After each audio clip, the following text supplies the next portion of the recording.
Jubilee hills ఎన్నికలో అందరూ expect చేసిన విధంగా రిజల్ట్ వచ్చిందా? రాలేదా?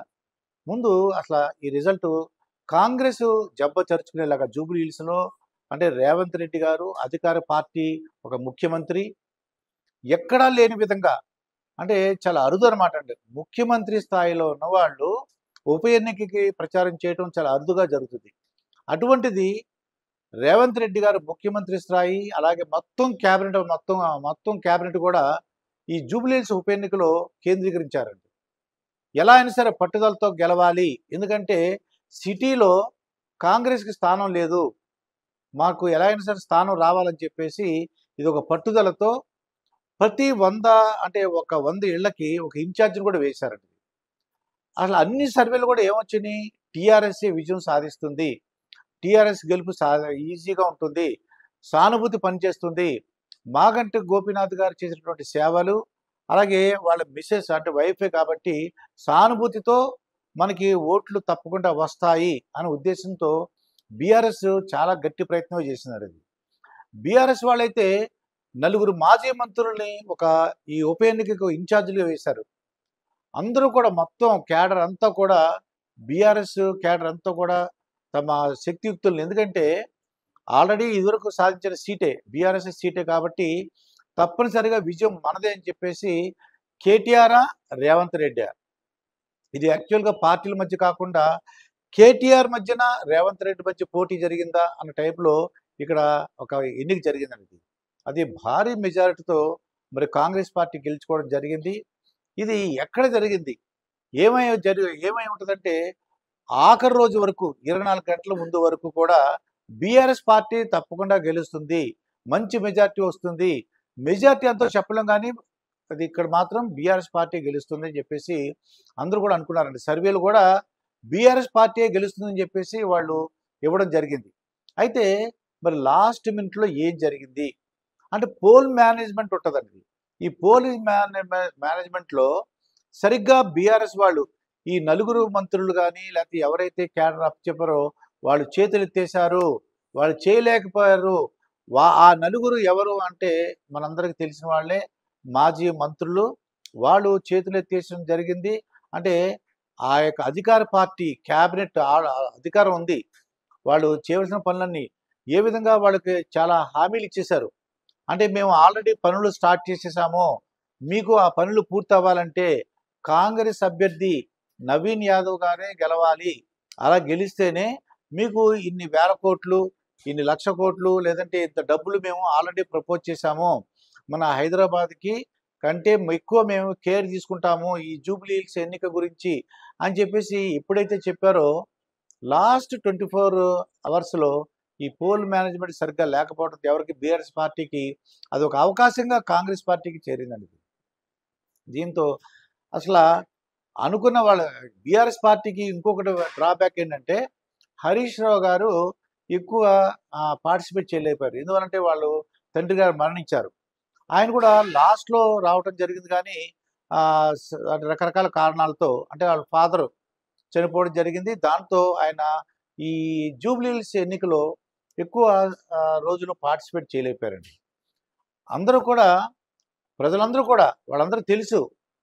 ఇది బీఆర్ఎస్ సీటు గ్యారంటీగా మళ్ళీ బీఆర్ఎస్ వాళ్ళు ఏం చేశారు? మాగంటి గోపీనాథ్ గారి భార్యకే ఇచ్చారు. కానీ మరి రాజకీయం అంటే ఎలా ఉంటుందో మరి రుచి చూపించారండి. అదేదో మొత్తానికి మొదటి భార్య అని, రెండో భార్య అని ఈ గొడవలు, మాగంటి గోపీనాథ్ గారి తల్లి రావడం, ఇంటర్వ్యూలు ఇవ్వడం, ఎవరు ఎవరు దీనికి అర్హులు, ఎవరు యాక్చువల్‌గా సీటు మాకెందుకు ఇవ్వలేదు, మమ్మల్ని చాలా ఇబ్బంది పెట్టారు అని కుటుంబ సభ్యులు కొంతమంది ఇంటర్వ్యూలు ఇవ్వడం, ఇవన్నీ కూడా జూబ్లీ హిల్స్‌లో బీఆర్ఎస్‌కి నష్టం చేకూరడానికి దోహదపడిందనమాట. ఏదేమైనా ఇది రేవంత్ రెడ్డి గారికి ఒకవేళ ఇక్కడ సీటు రాకపోతే అక్కడ హైకమాండ్‌లో ఆయన పేరు సరిగ్గా ఉండదు. అంటే రేవంత్ రెడ్డి గారు గెలిపించుకోలేకపోయారు. అంటే హైదరాబాద్‌లో ఇంకా ఆయన ఆయన ఏం చెప్పారంటే ఇది ఒక రిఫరెండమ్ అని చెప్పేసారండి. కేటీఆర్ అయితే ఒక మాట ఏమంటంటే ఇది కేటీఆర్ గారు ఇచ్చిన రిఫరెండమ్ ఏంటంటే రేవంత్ రెడ్డి ప్రభుత్వానికి ఇది రిఫరెండము. ఆయన ఎన్నికలు 420 హామీలు వాళ్ళు ఇచ్చారు. 420 హామీలు కూడా బాకీ ఉంది కాబట్టి మీరు అన్ని హామీలు నెరవేర్చాలంటే తప్పనిసరిగా మీరు జూబ్లీ హిల్స్ ఎన్నికలో మీరు బీఆర్ఎస్ ప్రభుత్వానికి ఆ క్యాండిడేట్ని గెలిపించినట్లయితే రేవంత్ రెడ్డి గారికి ప్రభుత్వానికి ఒక చెంపదెబ్బలాగా ఉంటుంది. మనం అనుకున్న అన్ని ఎన్నికల వాగ్దానాలు కూడా నెరవేరుతాయి. మేము తప్పకుండా అవి నెరవేర్చేలా చేస్తాము. మీరు బీఆర్ఎస్ని గెలిపించమని ఎంత రిక్వెస్ట్ చేసినా అధికార పార్టీ వైపే ప్రజలు మొగ్గు చూపారండి. అది రకరకాల కారణాలు. అది డబ్బుల ప్రభావం కొంతమంది అంటారు, అధికార దుర్వినియోగం కొంతమంది అంటుంటారు.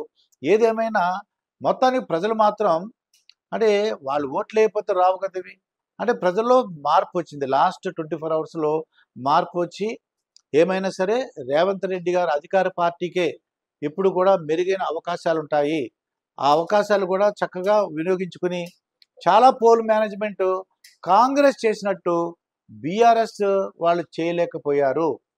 ఆ పోల్ మేనేజ్మెంట్ సరిగ్గా అంటే ప్రజల్లో ఉంది సింపతి, సానుభూతి ఉంది. ప్రజలంటే బీఆర్ఎస్ అంటే ఇష్టపడుతున్నారు, మళ్ళీ కేసీఆర్ రావాలని కోరుకుంటున్నారు అనుకున్నప్పుడు కానీ పోల్ మేనేజ్మెంట్ వాళ్ళందరూ కూడా అంటే దాన్ని ఆ సానుభూతిని ఓట్ల రూపంలో మార్చుకోవడంలో విఫలమయ్యారు. అందుకే ఇంత మెజార్టీతో కాంగ్రెస్ పార్టీ వాళ్ళు గెలిచారు. ఇది ఎలా ఉంటుందంటే ఒక ఉత్సాహభరితమైన వాతావరణం ఎవరికి కాంగ్రెస్ వాళ్ళకండి.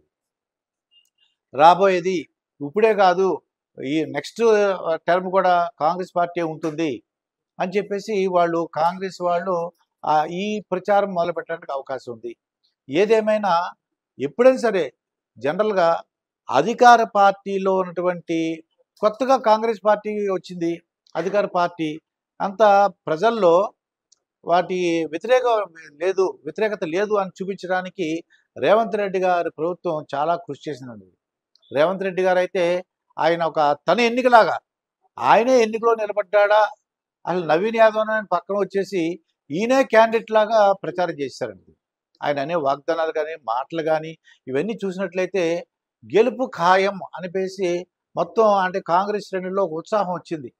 రేవంత్ రెడ్డి గారు ఇచ్చిన మాటలతో ఇవన్నీ కూడా మొత్తం ఈ క్యాబినెట్ మొత్తం ఇదంతా కూడా సమిష్ట కృషి అని కాంగ్రెస్ అంటుంటే లేదు అధికార దుర్వినియోగం చేశారు, మీరు కావాలని అంటే ప్రజల్ని వాళ్ళు అపోహలు సృష్టించారు, ఇలాగ రకరకాల ఇంటర్వ్యూలు ఇప్పించారు, అందువల్లనే బీఆర్ఎస్ ఓడిపోయింది అంటున్నారు. ఆ నలుగురు ఎవరు అనేది ప్రజలందరికీ తెలుసు. తప్పకుండా మరి ఇక భవిష్యత్తులో మరి కేటీఆర్, హరీష్ రావు గారు, మరి కేసీఆర్ ఏం చేస్తారో చూద్దాం. ఇదైతే మాత్రం మంచి ఊపిరిచ్చింది ఎవరికి, కాంగ్రెస్ వాళ్ళకి. ఇది ఒక మంచి అవకాశం. రేవంత్ రెడ్డి గారికి హైకమాండ్లో మంచి పరపతి పెరగడానికి అవకాశం ఉంటుంది. వీళ్ళు ఈ ఉత్సాహంతో ఇంకా బాగా మేము వర్క్ చేయాలని కోరుకుంటున్నాం అని చెప్తున్నారు. చూద్దాం మరి ఏం జరుగుతుందో. మరొక వీడియోతో మీ ముందుంటాను. మీ మాస్టర్ దుర్గా ప్రసాద్.